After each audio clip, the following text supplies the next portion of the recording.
Viloyat soliq xizmati organlari xodimlari tomonidan Prezidentimizning joriy yil 12 avgustdagi qabul qilingan yakka tartibdagi tadbirkorlar hamda o'zini o'zi band qilgan shaxslar uchun qulay shart-sharoit yaratish chora-tadbirlari to'g'risidagi qarori joylarda keng targ'ib etilmoqda.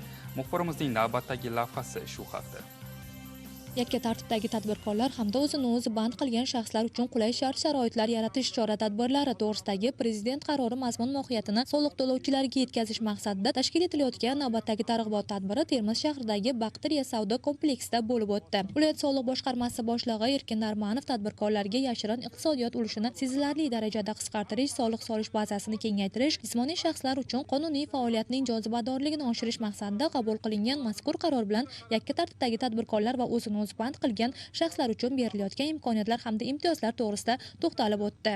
Biz Surxondaryo viloyatining barcha tumanlarida targ'ibot ishlarini olib boryapmiz. Paynet kompaniyasining vakili bor, tadbirkorlar bilan uchrashuv o'tkazyapmiz. Faoliyat ko'rsatayotgan barcha tadbirkorlar, ya'ni yakka tartibdagi tadbirkorlar va o'zini o'zi band qilgan tadbirkorlik faoliyati bilan shug'ullanayotgan fuqarolarimiz 247-sonli qarorga asosan faoliyat yuritishi belgilandi. Bu nima degan? Har oyda hisobot topshirish kerak edi, to'g'rimi?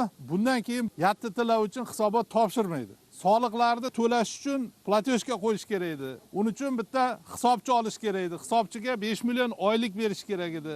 Agar hisobotlar vaqtida topshirilmasa, to'lov topshiriqnomasi o'z vaqtida qo'yilmasa, jarimalar bor edi, xabarlaringiz bor.